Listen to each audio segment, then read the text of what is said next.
Nota pembelaan pribadi Johnny Gerald Plate. Majelis Hakim yang saya muliakan, penuntut umum yang saya hormati, para pengunjung sidang yang saya hormati. Pertama-tama izinkan saya untuk mengucapkan puji dan syukur kepada Tuhan Yang Maha Kuasa. Karena hanya berkat anugerahnya, saya bisa menjalani seluruh proses persidangan sampai tahap pembacaan nota pembelaan pribadi saya pada hari ini. Sebuah proses yang teramat panjang dan sangat membebani saya. Sebuah proses persidangan untuk tuduhan tindak pidana yang sama sekali tidak pernah saya duga. Suatu tuduhan yang telah menghancurkan karier dan reputasi yang sudah saya bangun. Baik itu di mata keluarga, di mata koleha-koleha yang saya hormati dan di mata masyarakat.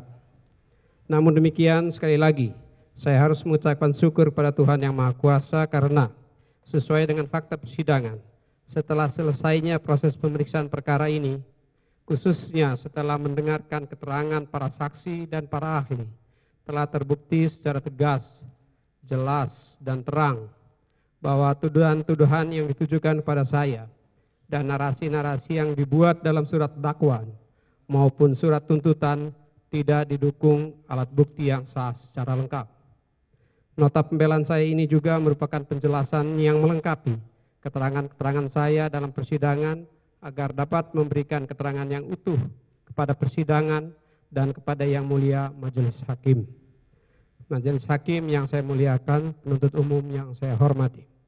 Meskipun fakta-fakta persidangan telah menunjukkan dengan jelas dan tegas ketidakbersalahan saya, dan saya juga meyakini bahwa Majelis Hakim yang mulia sudah mengetahui secara komprehensif duduk perkara.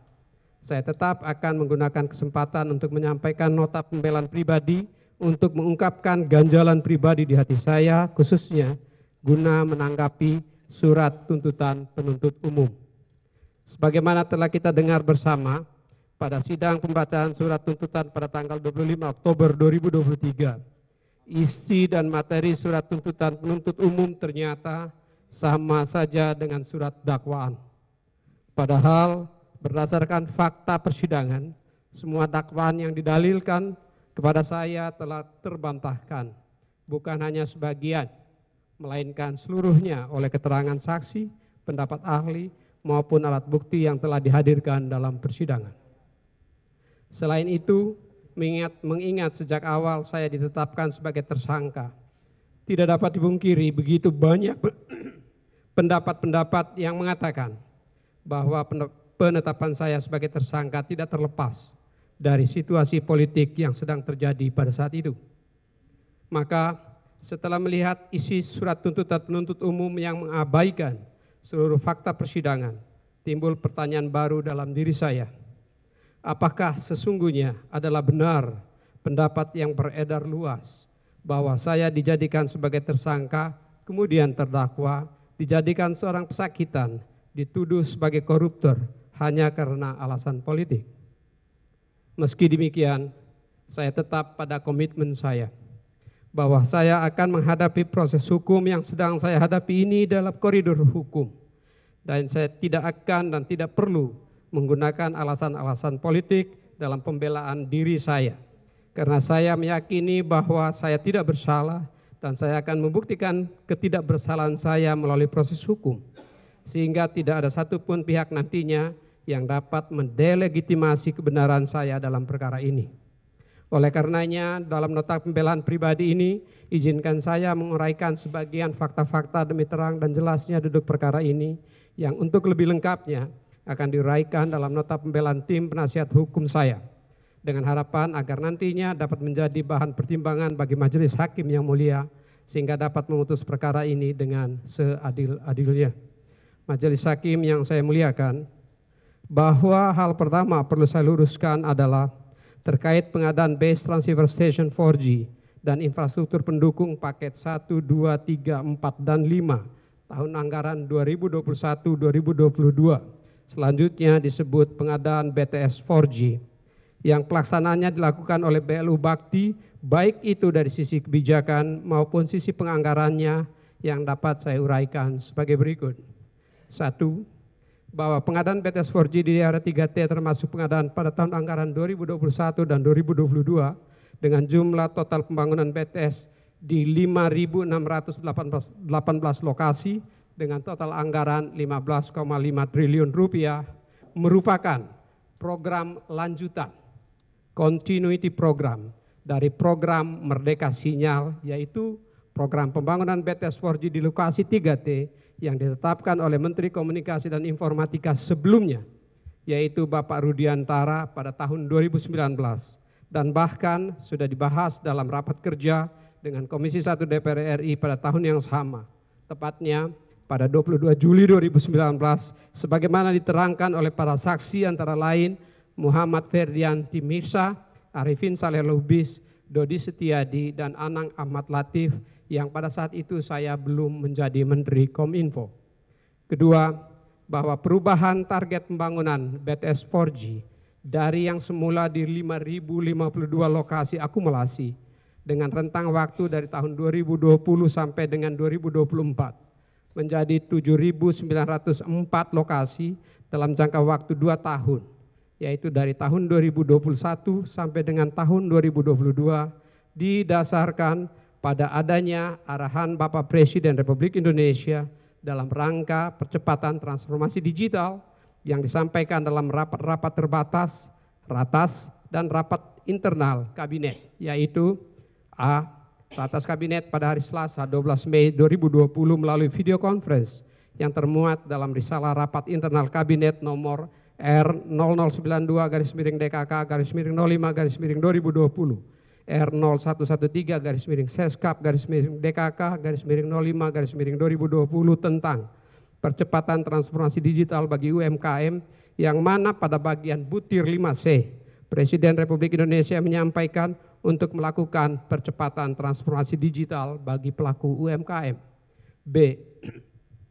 Ratas Kabinet pada hari Kamis 4 Juni 2020 yang termuat dalam risalah rapat terbatas Kabinet nomor R0108-DKK-06-2020, R0135-Seskap-DKK-06-2020 tentang Peta Jalan Pendidikan tahun 2020-2035 yang mana terdapat dalam bagian arahan butir 7 tercatat arahan dari Presiden Republik Indonesia kepada saya selaku Menteri Komunikasi dan Informatika untuk menyampaikan satu lembar daftar kebutuhan investasi infrastruktur telekomunikasi yang berisi kekurangan infrastruktur dan anggaran yang dibutuhkan, baik yang dapat dilakukan oleh investasi, swasta maupun pemerintah.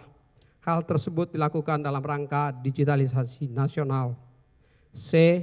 Rapat internal kabinet pada hari Rabu 29 Juli 2020 yang termuat dalam risalah rapat internal kabinet nomor R0179-Seskap-DKK-08-2020 tentang penajaman program kegiatan di bidang pangan, kawasan industri, dan ICT, Information and Communication Technology, yang mana di dalam rapat tersebut Presiden Republik Indonesia menjelaskan bahwa I1, berdasarkan perhitungan dari Menteri Keuangan, terdapat penambahan ruang fiskal sebesar 179 triliun rupiah karena adanya kenaikan defisit APBN tersebut.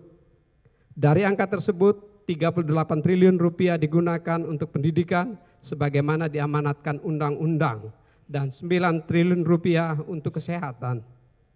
Hal tersebut berarti masih terdapat ruang fiskal sekitar 131 triliun yang dikunci pemakaiannya hanya diperbolehkan digunakan untuk 3 hal yang memberikan return cepat, yaitu urusan yang berkaitan dengan pangan, urusan yang berkaitan dengan kawasan industri, dan urusan yang berkaitan dengan ICT, Information and Communications Technology. I2, berkaitan dengan ICT, Menkominfo agar memberikan penjelasan mengenai diperlukan atau tidaknya menara base transceiver station maupun fiber optik bawah laut, pihak yang mengerjakan swasta atau pemerintah, serta hal-hal lain yang berkaitan dengan ICT. I3, para pimpinan kementerian lembaga agar menyelesaikan gambaran dan perkiraan anggaran untuk 2021 pada minggu ini, minggu ke-4 Juli 2020 sampai minggu pertama Agustus 2020. Hal tersebut penting karena pemerintah akan menyampaikan mengenai rencana APBN tahun 2021 pada tanggal 14 Agustus 2020 sehingga waktu yang tersisa saat ini sangat pendek. D. Rapat Kabinet pada hari Senin tanggal 3 Agustus 2020 yang termuat dalam risalah rapat terbatas Kabinet nomor R0142-DKK-08-2020, nomor R0182-Seskap-DKK-08-2020 tentang perencanaan transformasi digital, di mana dalam bagian pengantar Presiden butir 3A, 3B, dan 3C, serta arahan Presiden butir 1 dan 2. Presiden Republik Indonesia memberikan pengantar dan arahan percepatan penyediaan layanan internet di plus minus 12.500 desa kelurahan, serta titik layanan publik termasuk di dalamnya penyelesaian infrastruktur jaringan Information and Communication Technology ICT, yakni pembangunan base transceiver stations di 9.113 desa kelurahan dengan 1 BTS per desa kelurahan menjadi prioritas yang akan dikerjakan oleh Kementerian Komunikasi dan Informatika. Rapat internal Kabinet pada hari Rabu 16 Juni 2021 yang termuat dalam risalah rapat internal Kabinet nomor R0130-Seskap-DKK-06-2021 tentang tindak lanjut transformasi digital, peta jalan Indonesia Digital 2021-2024, yang mana terdapat arahan dari Bapak Presiden Republik Indonesia bahwa kecepatan transformasi digital di semua sektor merupakan hal yang diharapkan pemerintah. 3.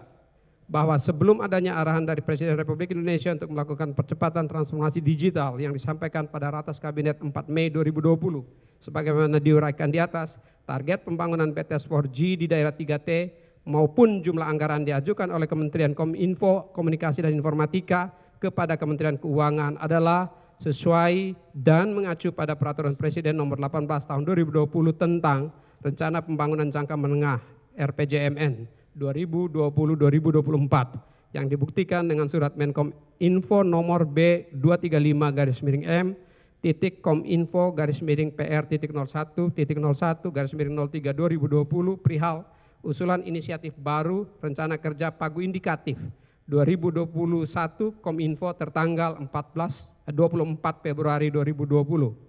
Surat usulan pagu indikatif tahun anggaran 2021 yang mencantumkan target pembangunan BTS adalah di 5.000 lokasi akumulasi pada tahun 2020 dengan anggaran 552,9 miliar rupiah dan 5.052 lokasi akumulasi di tahun anggaran 2021 dengan anggaran 2.057 miliar rupiah. 4. Bahwa mengenai pengadaan BTS 4G tahun anggaran 2021 dan 2022 sehingga menghasilkan target jumlah lokasi sebanyak 7.904 lokasi, seluruhnya didasarkan pada usulan yang dilakukan oleh BLU Bakti yang disampaikan dalam rapat eselon 1 Kominfo pada tanggal 13 Juni 2020 disetujui secara kolektif kolegial oleh seluruh peserta rapat, seluruh pejabat eselon 1 Kominfo yang hadir, dan diminta untuk di cross check sekali lagi sebelum dilaporkan kepada Presiden Republik Indonesia sebagai bagian dari rencana percepatan transformasi digital yang diperintahkan oleh Bapak Presiden Republik Indonesia. 5. Bahwa penetapan 7.904 lokasi pengadaan BTS 4G dilakukan oleh BLU Bakti berdasarkan keputusan Direktur Utama BLU Bakti. 6. Bahwa data 7.904 lokasi desa yang belum tercover layanan 4G sama sekali atau blank spot didapatkan oleh tim monitoring dari Direktorat Pengendalian Pos dan Informatika Kominfo berdasarkan pengolahan data yang bersumber dari berbagai sumber dan instansi, yaitu antara lain I1, peta batas wilayah desa yang diperoleh dari Direktorat Jenderal Pendudukan dan Pencatatan Sipil Kementerian Dalam Negeri dan Badan Informasi Geospasial.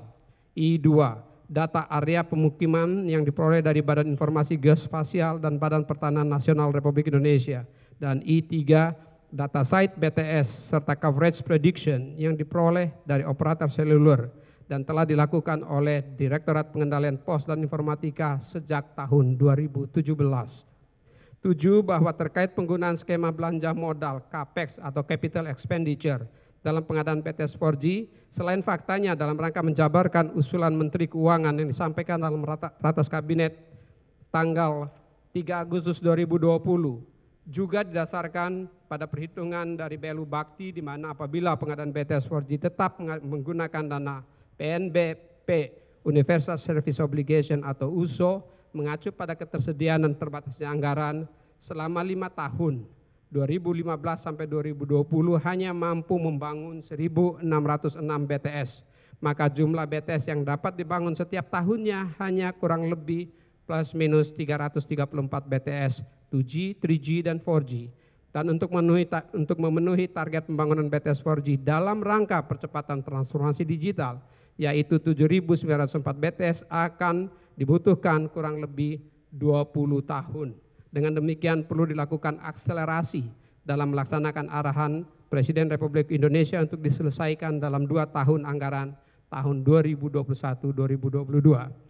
8. Bahwa proses penganggaran pengadaan BTS 4G untuk tahun anggaran 2021 dan 2022 termasuk perubahan-perubahannya telah dilakukan sesuai siklus penganggaran sebagaimana diatur dalam peraturan perundang-undangan, termasuk untuk penentuannya yang didasarkan pada trilateral meeting yang tidak dihadiri Menteri, kami tidak hadiri, namun dihadiri oleh eselon 1 dan pejabat terkait, yaitu oleh dan antara pihak Kominfo dan BLU Bakti, Badan Perencanaan Pembangunan Nasional, dan Kementerian Keuangan Republik Indonesia.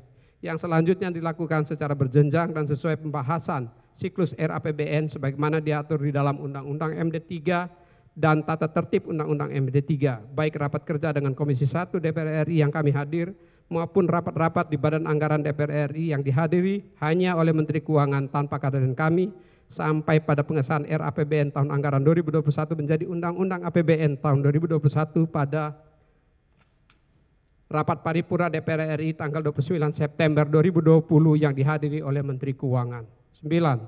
Bahwa pembangunan BTS 4G di 4.200 desa 3T pada tahun 2021 telah ditetapkan oleh Presiden Republik Indonesia dalam Peraturan Presiden Nomor 86 tahun 2020 tanggal 8 September 2020 tentang Rencana Kerja Pemerintah tahun 2021 dalam matriks SK nomor 01771337C tercantum program prioritas pembangunan infrastruktur pita lebar berupa akses seluler BTS 4G di 4.200 desa garis miring kelurahan oleh Kementerian Komunikasi dan Informatika, serta telah dibahas dan disetujui oleh DPR RI dan termasuk dalam salah satu pengeluaran pemerintah sebagaimana dimaksud dalam Undang-Undang tentang Anggaran Pendapatan dan Belanja Negara untuk tahun anggaran 2021 dan 2022 sebagaimana dimaksud dalam Undang-Undang Nomor 9 tahun 2020 dan Undang-Undang Nomor 6 tahun 2021.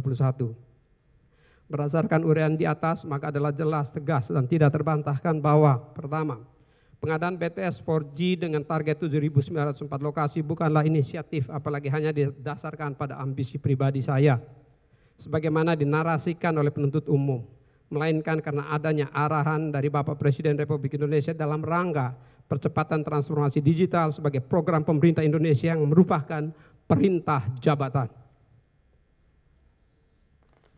Pembangunan 7.904 BTS 4G, saya ulangi. 2. Tidak benar dan tidak beralasan dakwaan penuntut umum yang mengatakan bahwa saya telah melakukan suatu perbuatan yang melawan hukum karena dianggap menyetujui 7.904 lokasi yang menjadi target pengadaan BTS 4G oleh BLU Bakti. Karena selain faktanya penetapan lokasi dilakukan sendiri oleh BLU Bakti berdasarkan informasi yang diperoleh dari Direktorat Pengendalian Pos dan Informatika Kominfo. Perolehan data tersebut dilakukan berdasarkan berbagai sumber data yang dapat dipertanggungjawabkan dengan menggunakan kaidah pengolahan data yang sudah diterapkan oleh Kominfo sejak tahun 2017. Bahwa penetapan desa garis miring kelurahan yang akan dibangun BTS 4G dilakukan oleh Dirut BLU Bakti sesuai dengan pendelegasian kewenangan yang diatur dalam Keputusan Menteri Komunikasi dan Informatika nomor 787 tahun 2019 tentang pendelegasian kewenangan penetapan wilayah pelayanan universal telekomunikasi dan informatika pada Direktur Utama Badan Aksesibilitas Telekomunikasi dan Informasi. Kepmen Kominfo nomor 787 tahun 2019 tersebut diterbitkan oleh Menteri Kominfo Bapak Rudiantara sebelum saya menjadi Menteri Kominfo. 3. Tidak benar dan tidak berdasar dakwaan penuntut umum yang menarasikan bahwa seolah-olah ada peran dari Galumbang Menak Simanjuntak dalam perencanaan pengadaan BTS 4G. Melalui dakwaan yang menyatakan terdapat pertemuan pada awal tahun 2020 antara saya dengan Galumbang Menak Simanjuntak yang dihadiri juga oleh Dirut BLU Bakti Saudara Anang Ahmad Latif untuk merencanakan pembangunan 7.904 BTS 4G.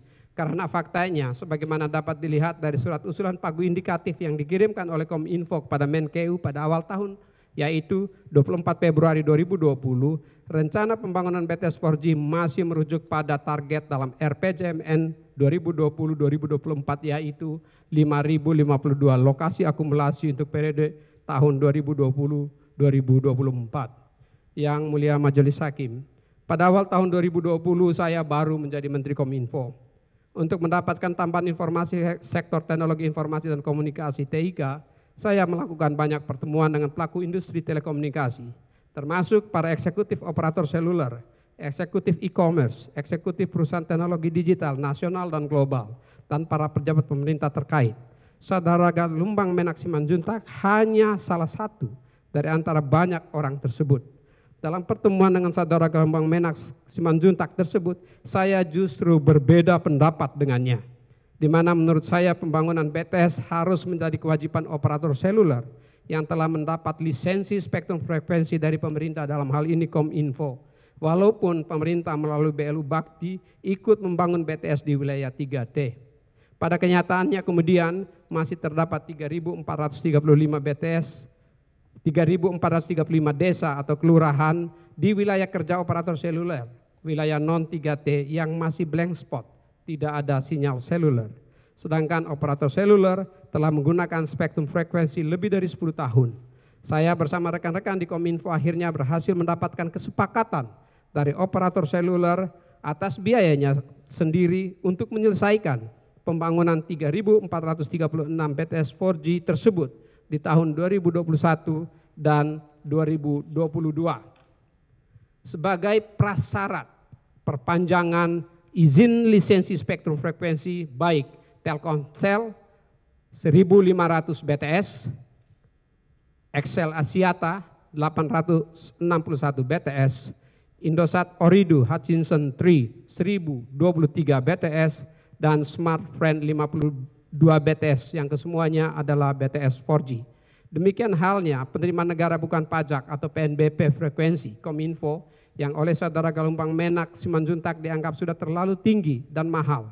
Ternyata kami berhasil menaikkan realisasi penerimaan PNBP frekuensi dari 17,7 triliun rupiah di tahun 2019 menjadi 20,9 triliun di tahun 2020 atau naik lebih dari 21%. Dan 20,4 triliun rupiah di tahun 2021 jauh di atas target. Yang mulia Majelis Hakim, terhadap dakwaan penuntut umum yang menyatakan saya tidak menindaklanjuti hasil audit, padahal seharusnya saya bertugas melakukan pengawasan dan pengendalian terhadap perencanaan hingga pelaksanaan pengadaan BTS 4G. Sudah seharusnya dakwaan penuntut umum tersebut dinyatakan tidak terbukti, karena sebagaimana diterangkan oleh para saksi dalam persidangan sehingga harus dianggap sebagai fakta hukum. Yang pertama, bahwa Inspektorat Jenderal Kominfo maupun Dewan Pengawas Bakti sebagai instrumen yang bertanggung jawab melakukan pengawasan terhadap kegiatan usaha BLU Bakti selaku BLU dalam lingkungan Kominfo tidak pernah memberikan laporan tertulis kepada saya mengenai adanya pelanggaran maupun potensi atau indikasi pelanggaran yang dilakukan oleh BLU Bakti dalam pengadaan BTS 4G. 2. Bahwa pembentukan kontrak payung, kontrak pembelian, kontrak penyelesaian, dan kontrak operasi merupakan diskresi mutlak dari Direktur Utama BLU Bakti selaku kuasa pengguna anggaran dan pejabat pembuat komitmen PPK yang pembentukannya tidak memerlukan persetujuan saya selaku pengguna anggaran. Dan faktanya saya tidak terlibat dan tidak pernah dilibatkan dalam pembentukan kontrak payung, kontrak pembelian, dan kontrak penyelesaian, serta kontrak operasi, dan bahkan tidak pernah mendapat tembusan ataupun pertinggal fotokopi dari kontrak-kontrak tersebut. 3. bahwa sebagaimana yang diketahui secara umum di antara pelaku industri di Indonesia, operator seluler telah menggunakan peralatan BTS 4G buatan pabrikan Nokia, Ericsson, Huawei, ZTE yang kemudian dikenal sebagai owner teknologi dalam persidangan ini. Pada saya disampaikan bahwa setidaknya keempat perusahaan BTS tersebut yang akan diundang untuk berpartisipasi dalam pengadaan dan pembangunan BTS 4G di wilayah 3T oleh BLU Bakti. Ketentuan penerapan persyaratan teknis penuhnya menjadi kewenangan KPA dan PPK sebagaimana diatur dalam surat keputusan Menkominfo nomor 695 tahun 2020 tentang penetapan kuasa pengguna anggaran, pejabat pembuat komitmen, pejabat penandatangan surat perintah membayar, bendahara penerimaan, dan bendahara pengeluaran di lingkungan Kementerian Komunikasi dan Informatika yang juga mengatur tugas, wewenang, dan tanggung jawab KPA dan PPK termasuk dalam kaitan dengan pengadaan barang dan jasa, mulai dari perencanaan, pelaksanaan, sampai dengan monitoring dan evaluasi. Khusus BLU Bakti, PPK ditetapkan oleh Dirut BLU Bakti yang juga merupakan KPA. Dan untuk itu saya menekankan kepada KPA yang adalah juga Dirut BLU Bakti bahwa pengadaan dan pembangunan BTS 4G dan infrastruktur pendukungnya tersebut tetap harus melalui kompetisi yang sehat, diselesaikan tepat waktu dan dapat berfungsi dengan baik agar dapat dimanfaatkan dengan baik oleh masyarakat khususnya masyarakat di wilayah 3T. Sekali lagi saya ingin tekankan bahwa persyaratan teknis dalam dokumen teknis, persyaratan dan kondisi kontrak, terms and conditions, addendum kontrak, dan pelaksanaan kontrak sepenuhnya menjadi domain, tugas, wewenang, dan fungsi KPA dan PPK dan tidak ada intervensi dari saya sebagai menteri. Keempat, bahwa instrumen peraturan Menteri Keuangan nomor 184/PMK.05/2021 tentang pelaksanaan anggaran dalam rangka penyelesaian pada masa pandemi coronavirus disease 2019 yang tidak terselesaikan sampai dengan akhir tahun anggaran 2021 dan akan dilanjutkan pada tahun anggaran 2022 ditujukan kepada KPA, PPK, dan KPPN, bukan kepada pengguna anggaran. Dan keputusan untuk menggunakan PMK 184 tahun 2021 tersebut didasarkan pada pembahasan antara Anang Ahmad Latif selaku KPA dengan Elvano Hatorongan selaku PPK. Karena memang penggunaannya tidak memerlukan persetujuan menteri selaku pengguna anggaran. Instrumen PMK seperti ini bukan hal baru, namun pada tahun sebelumnya yaitu tahun anggaran 2020 juga sudah terbit yang isinya sama, yaitu Peraturan Menteri Keuangan nomor 217/PMK.05/2020. Kelima, bahwa saya tidak pernah ikut dalam rapat-rapat showcase meeting yang membahas mengenai deviasi-deviasi yang terjadi dalam pelaksanaan pekerjaan pengadaan BTS 4G. Adapun dalam rapat-rapat dengan PMO tentang presentasi kemajuan fisik pekerjaan yang saya hadir atas undangan BLU Bakti yaitu I1, rapat 1 Oktober 2021 di Hotel Fairmont Jakarta. I2, rapat tanggal 29 Oktober 2020 di Hotel W Seminyak Bali. Dan I3, rapat tanggal 25 November 2021 di Hotel Sofitel Nusa Dua Bali. Dan I4, rapat tanggal 18 Maret 2022 di Hotel Apurva Kempinski Bali. Yang selalu dipaparkan baik itu oleh PMO Bakti maupun konsorsium hanyalah progres kemajuan fisik proyek yang sebagaimana diterangkan oleh antara lain saksi Gandhi Situmorang dan bersesuaian dengan keterangan Elvano Hatorongan, Bambang Nugroho, dan Erwin Kurniawan yaitu berada di atas 80% per 31 Desember 2021. Hal ini sesuai dengan proyeksi kemajuan fisik pekerjaan yang disampaikan pada rapat PMO yang dilaksanakan di Hotel Fairmont pada tanggal 1 Oktober 2021 yang saya juga hadir sebagai undangan.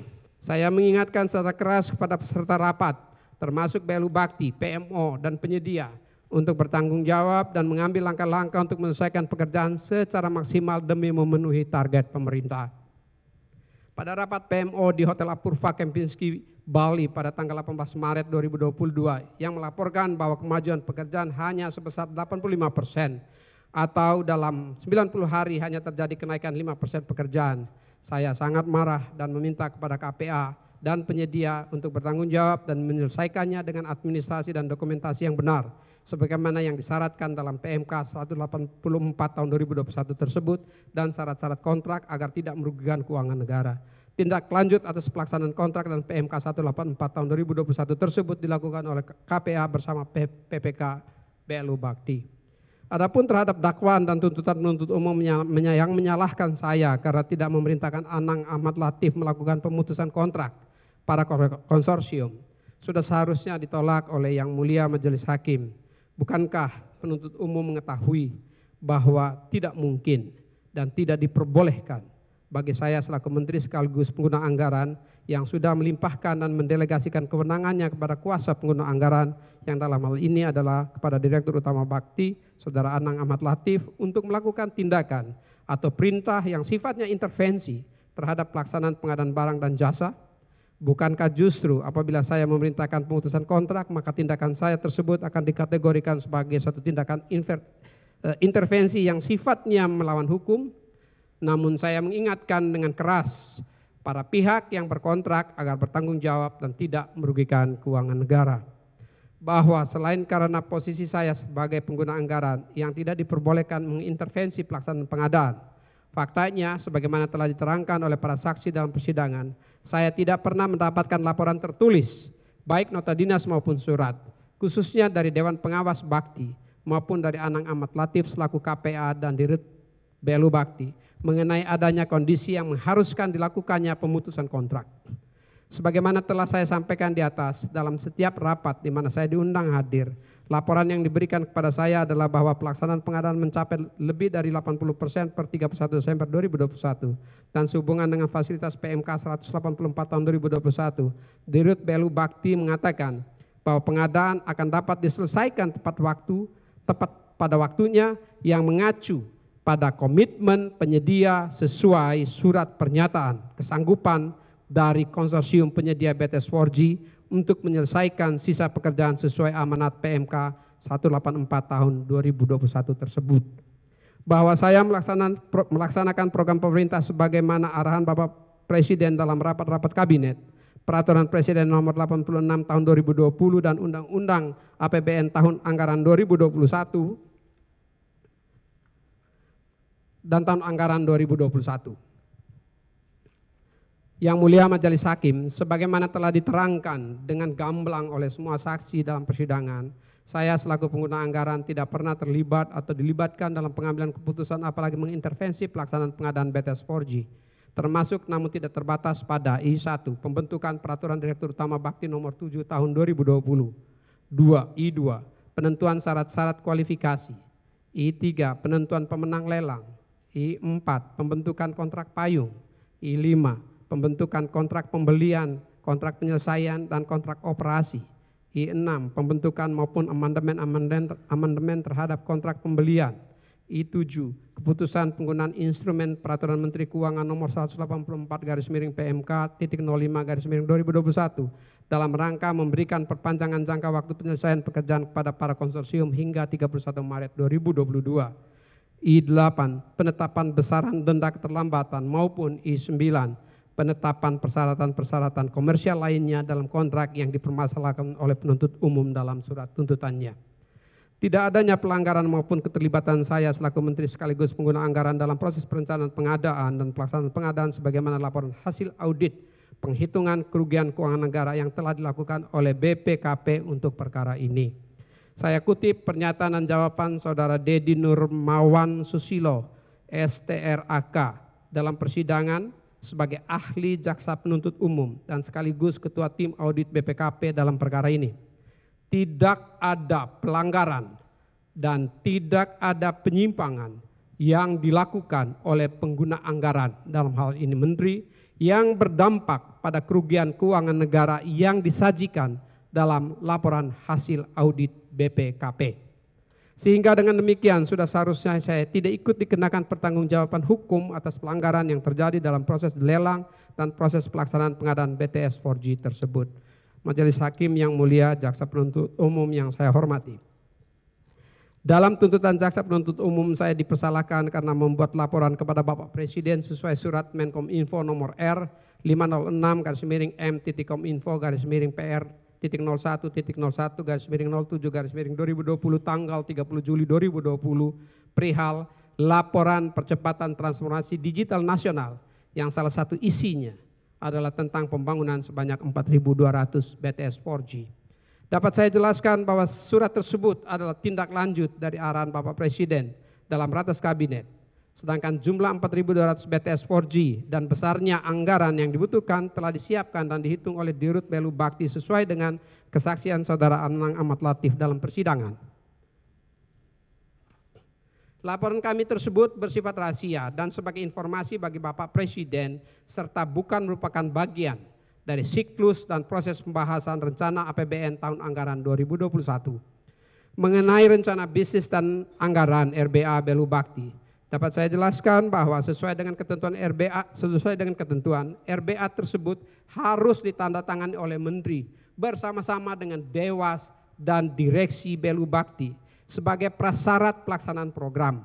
RBA ditandatangani dengan pemahaman bahwa dokumen-dokumen lainnya seperti Renstra Kominfo 2020 sampai 2024 dan Renstra Bisnis RSB Belu Bakti harus juga dilengkapi sebelum usulan RAPBN 2021 disampaikan kepada DPR RI. Pada kenyataannya RAPBN disahkan menjadi Undang-Undang APBN tahun 2021 pada tanggal 29 September 2020 tanpa ada catatan tentang Renstra Kominfo tahun 2020-2024 dan RSB Belu Bakti tahun 2021.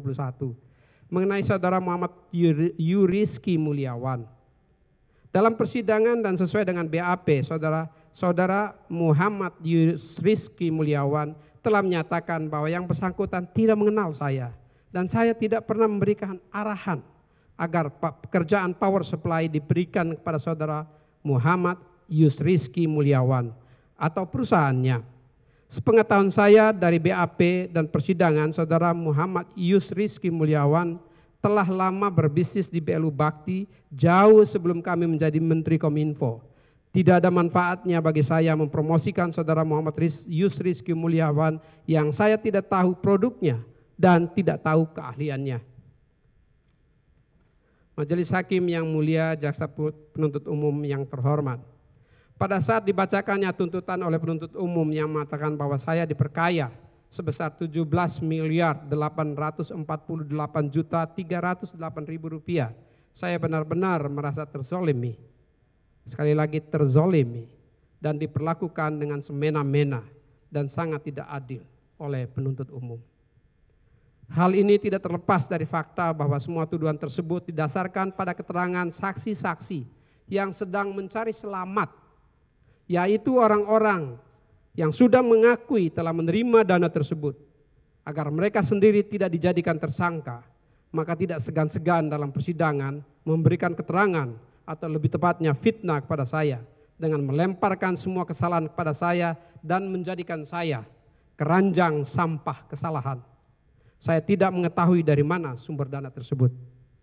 Adapun fakta yang sesungguhnya terkait tuduhan penerimaan sebesar 17.848.308.000 rupiah, sebagaimana keterangan saya dalam persidangan dan juga berdasarkan bukti-bukti yang telah dihadirkan dalam persidangan. Yang pertama, saya tidak pernah minta dan tidak pernah memerintahkan Saudara Anang Ahmad Latif untuk menyiapkan dana operasional sebesar 500 juta per bulan, 500 juta rupiah per bulan dari sumber yang tidak resmi. Saat itu atas permintaan Saudari Happy Endah Palupi dan Saudara Dedi Permadi, kami sampaikan pada Dirut Belu Bakti untuk cek apakah Belu Bakti dapat membiayai tambahan honor atau insentif yang diminta oleh Saudari Happy Endah Palupi dan Saudara Dedi Permadi yang bersumber dari pembiayaan yang sesuai aturan yang ada di Belu Bakti. Jika dapat dilakukan, maka jumlah dan besarnya tambahan honor dan insentif tersebut agar Dirut Belu Bakti bicarakan dengan Saudara Happy Endah Palupi. Pelaksanaan selanjutnya adalah di antara mereka dan saya lebih fokus pada kebijakan dan program-program Kementerian Kominfo yang saat itu sangat padat. Dua, bahwa kami melakukan perjalanan dinas luar negeri antara lain A. ke Barcelona, Spanyol dalam rangka mengikuti pertemuan dengan Global System for Mobile Communication Association atau GSMA dan melakukan pertemuan bilateral dengan beberapa pejabat negara sahabat yang hadir. B. ke Prancis untuk pertemuan dengan eksekutif Thales Alenia Space terkait kemajuan pabrikasi satelit Satria 1, salah satu satelit HTS atau High Throughput Satellite terbesar di Asia dengan kapasitas 150 Gbps. Satelit Satria 1 telah diluncurkan ke orbit 146 derajat bujur timur pada bulan Juni 2023 dan siap memberikan layanan telekomunikasi pada awal tahun 2024 untuk kepentingan pemerintah. Dilanjutkan ke Paris, bertemu dengan Menteri Perdagangan Luar Negeri Prancis dan BPI France atau Lembaga Pembiayaan Prancis. C. Ke Inggris, melakukan pertemuan dengan Menteri Digital Inggris, Chairman United Kingdom Export Finance, dan Airbus Satelit dalam rangka pembiayaan proyek satelit Satria 2. D. Ke Amerika Serikat untuk pertemuan dengan SpaceX terkait roket peluncur Satria 1 dan Boeing Satellite di Los Angeles, maupun pertemuan dengan Meta dan Cisco di San Francisco terkait cyber security menjelang KTT G20 Indonesia. Dan E. Ke Swiss dalam rangka mengikuti World Economic Forum, melakukan pertemuan dengan eksekutif perusahaan teknologi global dan pertemuan delegasi negara lain bersama-sama dengan rekan-rekan menteri Indonesia yang hadir di WEF atau World Economic Forum. Pemahaman saya ialah perjalanan dinas luar negeri menteri dibiayai oleh anggaran negara dari sumber yang resmi. Saya tidak mengetahui bahwa terdapat kekurangan biaya hotel pada kunjungan-kunjungan tersebut, dan apalagi dibiayai oleh pihak ketiga yang tidak semestinya. Kekurangan biaya hotel yang keseluruhannya sebesar Rp1.478.308.000 tidak pernah dibicarakan dengan saya sebelum, selama, maupun setelah perjalanan dinas tersebut. Saya tidak pernah minta, tidak pernah diinformasikan, dan tidak pernah tahu kekurangan biaya hotel tersebut. Jika terdapat kekurangan anggaran, maka para staf dan peserta kunjungan tidak harus menginap di hotel yang sama dengan menteri atau disesuaikan dengan tersedianya anggaran. Saya pernah minta untuk tinggal di hotel tertentu di Los Angeles, namun faktanya kami tidak tinggal di hotel tersebut, tetapi di hotel lainnya. Perjalanan dinas luar negeri saya diatur dan dikoordinasikan langsung oleh Kesekjenan Kominfo melalui Tata Usaha Menteri Saudari Happy Endapalupi, dan saya hanya fokus pada agenda-agenda pertemuan dalam perjalanan dinas luar negeri dimaksud.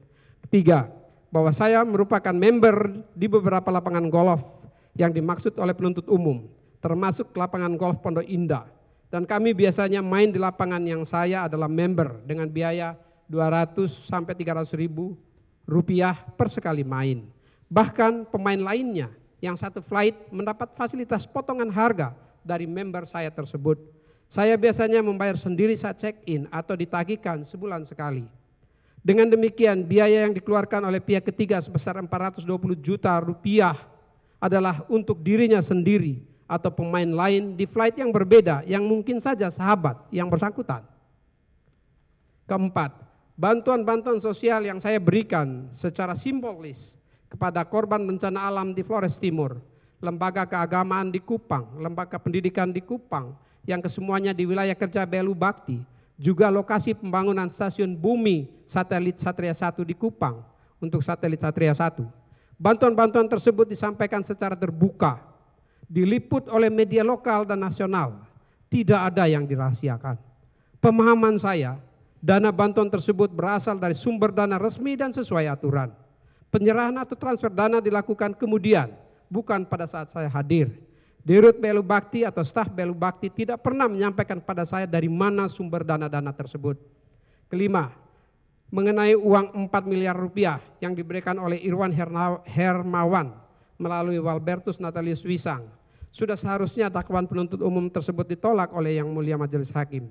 Karena selain faktanya saya tidak pernah meminta kepada Irwan Hermawan dan tidak pernah menerima uang tersebut, dakwaan penuntut umum tidak didukung oleh satupun alat bukti.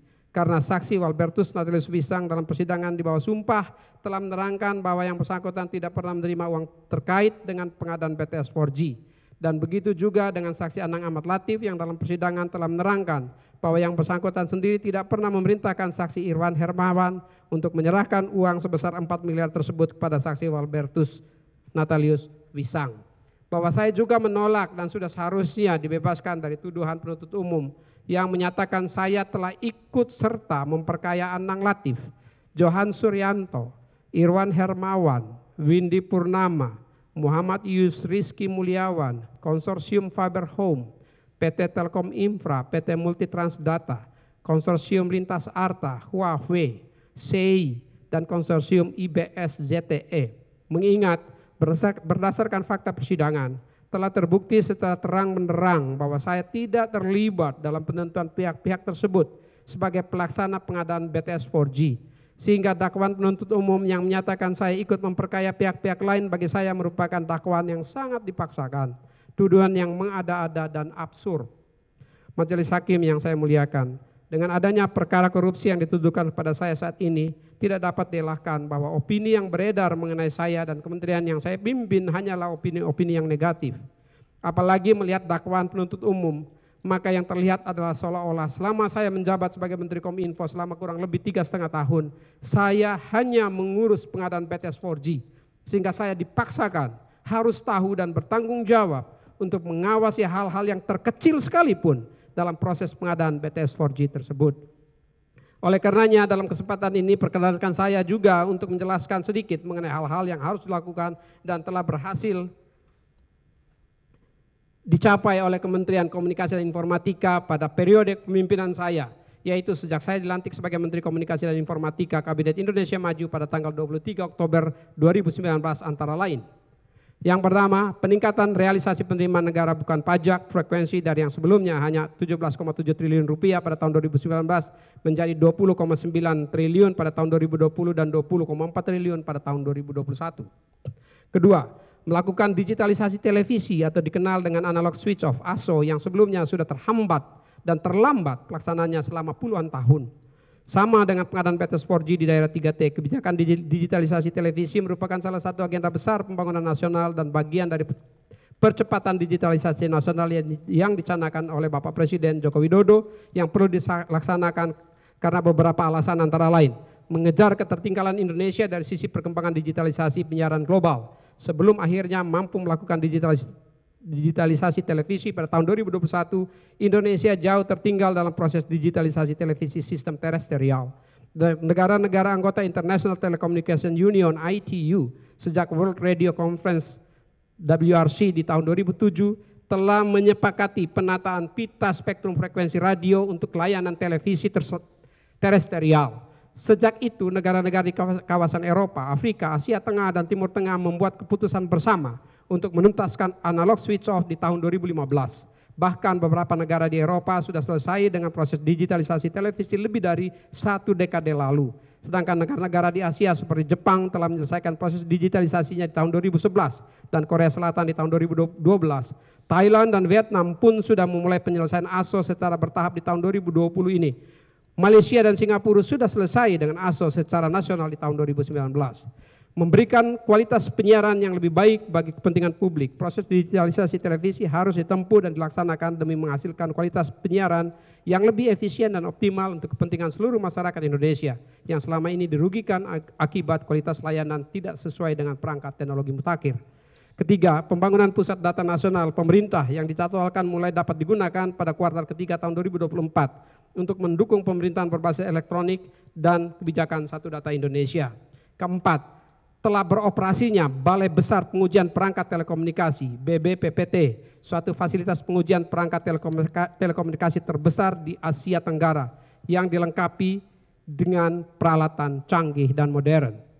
Pembentukan Undang-Undang Nomor 27 Tahun 2020 tentang Perlindungan Data Pribadi dengan melakukan koharmonisasi terhadap 32 regulasi data pribadi yang sebelumnya tersebar dan diatur oleh berbagai instansi kementerian. Pentingnya undang-undang tersebut antara lain menghindari ancaman kejahatan dunia maya termasuk kejahatan berbasis gender online, mencegah penyalahgunaan data pribadi oleh pihak yang tidak bertanggung jawab, menghindari potensi pencemaran nama baik, menjamin perlindungan dan pelaksanaan hak kendali atas data pribadi sebagaimana diatur dalam Deklarasi Universal tentang Hak Asasi Manusia 1948 dan Konvensi Internasional tentang Hak Sipil dan Politik.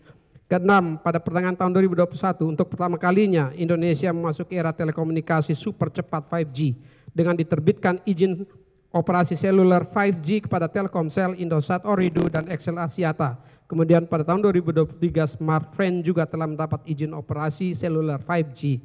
Saya berharap layanan seluler 5G akan terus berkembang dan memberikan manfaat yang lebih besar bagi masyarakat dan dunia usaha atau sektor bisnis. 7. Melakukan pembersihan atau take down situs-situs yang melanggar hukum khususnya Undang-Undang tentang Informasi dan Transaksi Elektronik dan memuat konten negatif antara lain pornografi dan judi serta situs-situs yang mengandung radikalisme dan terorisme, ujaran kebencian, fitnah, provokasi, sara, hingga penghinaan simbol negara dalam rangka menciptakan ruang digital yang sehat di Indonesia, termasuk dalam menyongsong atau menjelang pemilu. Penyampaian di atas hanya ingin menyampaikan bahwa kinerja Kementerian Kominfo yang saya pimpin tidaklah seburuk atau senegatif seperti yang selama ini digambarkan dalam sejumlah opini. Sebagai pimpinan di Kominfo, saya selalu berusaha untuk memberikan layanan terbaik bagi masyarakat melalui berbagai program kerja yang maksimal. Saya tentunya berharap agar persidangan ini dapat melihat dan tidak melupakan sejumlah program kerja yang telah berhasil dilakukan dan manfaatnya yang telah dan akan segera dirasakan oleh masyarakat luas. Yang mulia Majelis Hakim, kami berusaha dengan sepenuh hati untuk melaksanakan program pemerintah dan arahan Bapak Presiden yang kami yakini sangat mulia dan untuk masyarakat di wilayah 3T berupa pembangunan 4.112 BTS 4G. Namun kami menyesalkan dan mohon maaf kepada Bapak Presiden dan masyarakat di wilayah 3T bahwa pembangunan tersebut tidak dapat diselesaikan tepat waktu akibat berbagai kendala yang juga telah disampaikan. Meski demikian, dalam persidangan kita telah dengar bersama bahwa konsorsium penyedia menyampaikan bahwa meskipun di tengah kondisi sulit, adanya tekanan penyidikan, hujatan publik, para konsorsium penyedia tetap melanjutkan pelaksanaan pekerjaan sehingga per September 2023 dari total 4.112 BTS yang secara nyata harus dibangun berdasarkan kontrak pembelian antara Bakti dengan para konsorsium, bukan 4.200 sebagaimana dinyatakan oleh penuntut umum dalam surat tuntutannya, akhirnya dapat dibangun dan telah on air, telah melayani masyarakat sebanyak 3.469 BTS 4G, sedangkan 643 BTS 4G masuk dalam keadaan kahar khususnya di Pulau Papua. Saya berharap bahwa terhadap BTS 4G yang telah memberikan layanan dapat digunakan dan bermanfaat bagi masyarakat khususnya masyarakat di wilayah 3T dalam mengambil bagian yang aktif di era transformasi digital, khususnya ekonomi digital, pendidikan digital, kesehatan digital, dan layanan pemerintahan digital. Saya pun dalam kesempatan ini didasari pada keyakinan yang saya pegang teguh sejak awal hingga saat ini bahwa pengadaan BTS 4G adalah dalam rangka melaksanakan perintah Presiden Republik Indonesia sebagai pimpinan dan memberikan pelayanan yang terbaik bagi masyarakat Indonesia di wilayah 3T. Kami secara tulus hati telah berusaha menyelesaikan tugas dan tanggung jawab yang dimandatkan, namun belum dapat diselesaikan tepat waktu. Kami mohon maaf sekali lagi kepada Bapak Presiden dan masyarakat di wilayah 3T dan berharap pekerjaan yang telah dilakukan ini dilanjutkan hingga selesai sebagaimana yang disampaikan oleh Bapak Presiden, Menteri Kominfo ad interim Profesor Mahfud MD dan Menteri Kominfo saat ini Bapak Budi Aris Setiadi. Sekali lagi semoga tersedianya layanan BTS 4G tersebut dapat meningkatkan partisipasi masyarakat di sektor digital dan meningkatkan kesejahteraan masyarakat setempat. Tidak saja BTS 4G, kami juga berharap bahwa dengan telah diluncurkannya satelit Satria 1 ke orbit, sebuah satelit terbesar di Asia dengan kapasitas 150 Gbps yang dibangun di masa pandemi COVID-19, mulai tahun 2024 dapat memberikan layanan akses internet bagi puluhan ribu titik layanan publik berupa sekolah, fasilitas layanan kesehatan, kantor pemerintah, dan kantor-kantor layanan kepolisian dan TNI untuk non-kombat atau non-perang. Saya berharap juga pembangunan pusat data nasional pemerintah pertama dapat selesai pada kuartal ketiga tahun 2024 untuk mendukung penyelenggaraan pemerintahan berbasis elektronik dan kebijakan satu data Indonesia. Pembangunan infrastruktur TIK tersebut di atas tidak lain dari usaha akselerasi transformasi digital nasional sebagaimana arahan Bapak Presiden Insinyur Joko Widodo. Pada kesempatan ini saya juga ingin menyampaikan bahwa di tahun 2023 ini Balai Besar Pengujian Perangkat Telekomunikasi Kominfo telah selesai dibangun dan mulai beroperasi. BBPPT Kominfo merupakan test and laboratory facility perangkat telekomunikasi terbesar di Asia Tenggara yang dilengkapi dengan chamber dan peralatan serta instrumen pengujian yang modern dan canggih. Saya juga berharap bahwa pembangunan infrastruktur digital upstream dan downstream lainnya dapat bermanfaat untuk ekonomi digital, ruang digital yang bersih, bebas dari hoax, pornografi, judi online, radikalisme, dan terorisme demi kesejahteraan, keamanan, kenyamanan masyarakat dalam bingkai kedaulatan digital Indonesia. Majelis Hakim yang saya muliakan, pidana penjara 15 tahun, pidana denda sebesar 1 miliar rupiah, subsidiar pidana kurungan selama 1 tahun, dan uang pengganti sebesar 17.848.308.000 rupiah, subsidiar pidana penjara 7 tahun dan 6 bulan. Melihat tingginya tuntutan tersebut, saya justru menjadi kembali bertanya, apa gerangan yang terjadi? Apakah hanya ingin agar saya dihukum? Namun saya percaya ini bukan akhir dari segalanya. Saya memiliki keyakinan penuh pada integritas majelis hakim yang saya yakini dalam memeriksa perkara ini telah bertindak dengan teliti dan bijaksana sejak dari awal mula pemeriksaan perkara hingga saat pembacaan nota pembelaan pribadi ini dan sampai pada akhirnya pengambilan putusan nanti, yang saya percaya majelis hakim yang terhormat sebagai wakil Tuhan di bumi akan dapat memberikan putusan yang adil sesuai dengan irah-irah demi keadilan berdasarkan ketuhanan yang Maha Esa yang mendasarkan putusannya pada nilai-nilai ketuhanan. Saya percaya bahwa di dalam persidangan yang mulia ini, majelis hakim yang saya muliakan sudah dapat melihat fakta hukum yang terungkap dengan terang benderang dan gambaran yang jelas tentang duduk perkara yang sebenarnya. Walaupun fakta hukum tersebut sangat jauh berbeda dengan hal-hal yang disampaikan oleh penuntut umum yang dibacakan dalam surat tuntutannya. Oleh karena itu saya tetap optimis dan berupaya tabah serta sabar menghadapi proses ini. Majelis hakim yang saya muliakan, saya sudah berkomitmen untuk selalu tunduk dan patuh pada proses hukum saat masa penyidikan di Kejaksaan Agung. Saya juga telah menyatakan kepada penyidik bahwa saya akan selalu kooperatif dalam setiap tahap pemeriksaan, dan sikap itu saya tunjukkan baik selama masa penyidikan maupun dalam persidangan yang mulia di sini. Saya mencoba untuk tetap selalu kooperatif dalam setiap tahap proses penyidikan dengan harapan proses hukum ini bisa segera selesai dan kebenaran serta fakta yang sebenarnya dapat segera terungkap. Saya sama sekali tidak mempunyai pemikiran untuk menghalang-halangi proses prosedur hukum ataupun menutup-nutupi fakta atau kejadian yang sebenarnya. Semuanya telah saya jelaskan agar terungkap fakta dan kejadian yang sebenar-benarnya. Majelis hakim yang mulia, penuntut umum yang saya hormati, sebelum saya mengajukan permohonan kepada majelis hakim yang mulia, saya mohon maaf kepada majelis hakim yang mulia apabila selama persidangan ini ada kata-kata atau perbuatan saya yang kurang berkenan. Sama sekali tidak terlintas sedikit pun dalam benak saya untuk mengurangi wibawa pengadilan ataupun mempersulit jalannya persidangan. Saya juga meminta maaf kepada penuntut umum apabila isi nota pembelaan saya ini ada yang menyinggung dan kurang berkenan. Dalam kesempatan yang baik ini saya juga mengucapkan terima kasih kepada panitera dengan tekun mencatat jalannya persidangan ini. Ucapan terima kasih saya sampaikan juga pada penasihat hukum saya yang telah bersedia mendampingi saya selama persidangan. Juga kepada istri dan anak-anak serta cucu-cucu yang saya cintai beserta seluruh keluarga dan koleha yang telah memberi semangat, doa, dan dukungan moral selama ini. Akhirnya saya mohon kepada majelis hakim yang mulia, demi keadilan dan kepastian hukum, kiranya berkenan menerapkan hukum yang seadil-adilnya kepada saya. Semoga Tuhan yang Maha Kuasa senantiasa memberikan petunjuknya kepada kita. Amin. Majelis hakim yang saya muliakan, pada akhirnya di persidangan inilah tumpuan dan harapan untuk menegakkan keadilan bagi saya. Saya sepenuhnya percaya bahwa putusan yang akan diberikan oleh majelis hakim nantinya akan berdasarkan hukum, pembuktian, dan keadilan berdasarkan nilai-nilai ketuhanan yang Maha Esa semata. Saya percaya majelis hakim yang dipimpin oleh ketua majelis hakim yang bijaksana telah melihat dengan jernih segala hal dan fakta yang telah terungkap di dalam persidangan ini dan akan memberikan putusan yang adil semata-mata berdasarkan fakta, bukti hukum dan keadilan yang terungkap dalam persidangan.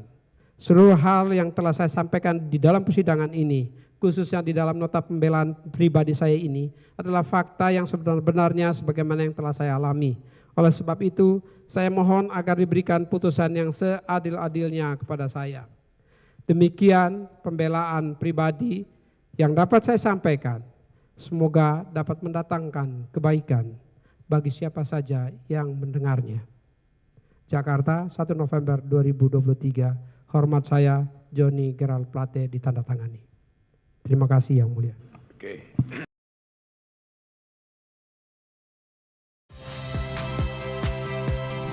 Saya Agin Fridianto.